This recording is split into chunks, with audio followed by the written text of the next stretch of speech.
नमो नमः। मैं डॉक्टर प्राणानंद रथ आप लोगों के सामने परमेश्वर के बारे में दो शब्द याद दिलाने के लिए उपस्थित हूँ। श्रीमद् भगवत गीता में श्री कृष्ण ने यह बता दिया कि यज्ञादि जो कर्म हम करते हैं ये सब वेद के हिसाब से होता है।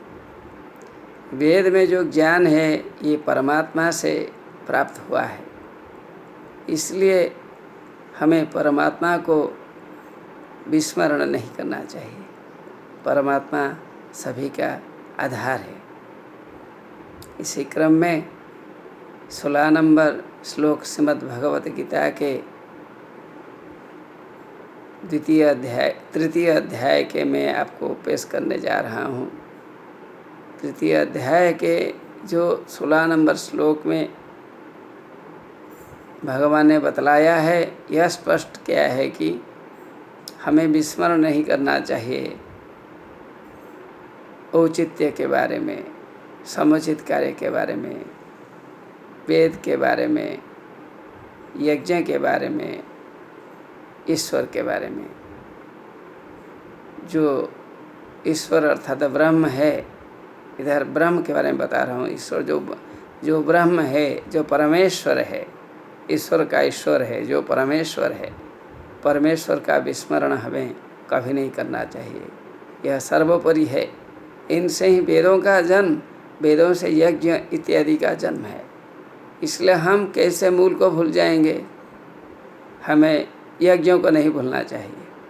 यज्ञ का कारण जो वेद है, वेद को नहीं भूलना चाहिए। वेदों का कारण जो ब्रह्म है, जो जिनसे सब कुछ प्राप्त हुआ है, ज्ञान प्राप्त हुआ है, यज्ञ प्राप्त हुआ है, उसे हम कैसे भूल जाएं? हमें नहीं भूलना चाहिए। इसलिए क्रम में बताया गया है, एवं प्रवर्तितं चक्रम नानुवर्तयति हया अघायुरिन्द्रिया रामो मोघं पार्थ सजीवति। श्रीमद् भगवद गीता में तृतीय अध्याय का जो 16 नंबर श्लोक है, यह बहुत कुछ बताता है। हमें स्मरण पूर्वक काम करना चाहिए, ईश्वर का नहीं भूल जाना चाहिए। एवं प्रवर्तितम चक्र में चक्र चलता आ रहा है, आज नहीं, सृष्टि के प्रारंभ से। जैसे वर्षा का चक्र कब से चलता आ रहा है। वर्षा का वर्षण होता है, हमें जल मिलता है। मेघ उत्तरदायी है, मेघ के कारण पानी हमें मिलता है। मेघ कहाँ से पानी लाता है?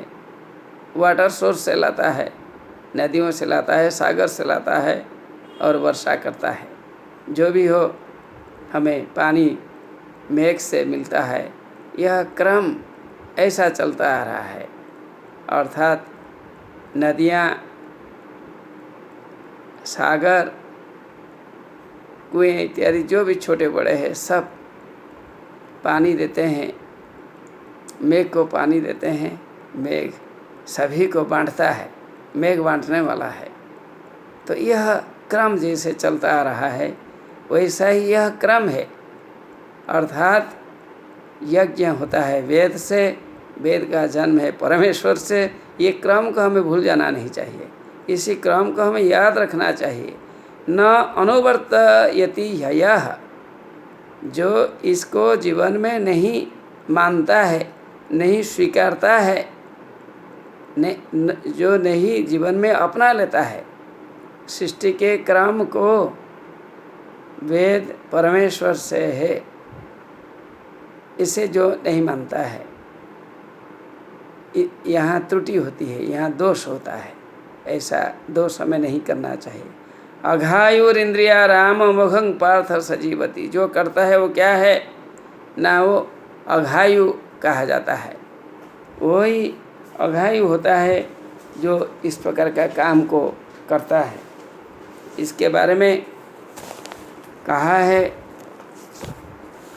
आनंद मध्वाचार्य ने भी कहा है कि तानि च अक्षराणि भूत अभिव्यंग्यान इति चक्रम, जो ब्रह्म है, ब्रह्म से सब कुछ ये चलता आ रहा है, इसी क्रम को हमें नहीं भूलना चाहिए। तदेतद जगत चक्रं यह नानुवर्तयति, जो इस चक्र को नहीं मानता है, जो इसी क्रम को नहीं मानता है, तद विनाशकत्वात् अघायुः, वो विनाश का कारण होने के कारण वह निष्फल होता है, वह बेकार होता है जो यही क्रम को नहीं मानता है। पाप निमित्तमेव यस्य आयुः स अघायुः, अघायु कौन है? जिसका जन्म पाप के कारण होता है। पाप निमित्तम, पाप के कारण जिसका जीवन होता है वह अघायु होता है। हमें अघायु नहीं बनना चाहिए। अघम आयुः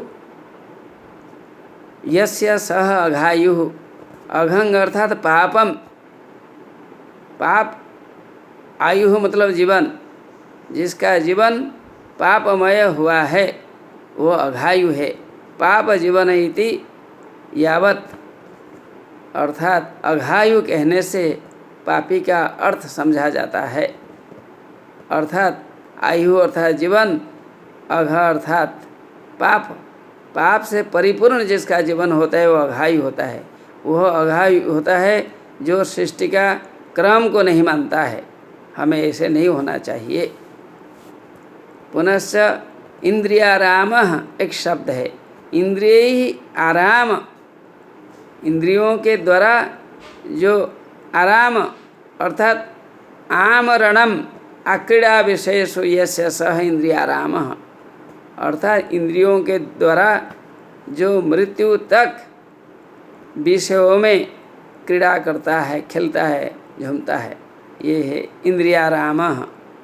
इंद्रियों के पीछे दौड़ दौड़ के जो आनंद उपभोग करता है वो इंद्रियाराम है। अर्थात हमें इंद्रियाराम नहीं होना चाहिए, हमें अघायु नहीं होना चाहिए। अर्थात इंद्रियों का बेकार अनुसरण न करके हमें अच्छा जीवन व्यतीत करना चाहिए।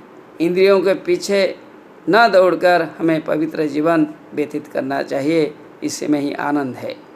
इसी क्रम को हमें याद रखना चाहिए। हमें कैसे यज्ञादि कर्म वेद से हुआ है, वेद परमात्मा से उत्पन्न हुआ है, परमात्मा सभी का मूल कारण है। इसी चक्रों को, इसी क्रम को हमें याद में रखना चाहिए। जो रखता है वही सुखी आदमी होता है, वही मोक्ष का अधिकारी होता है। नमो नमः।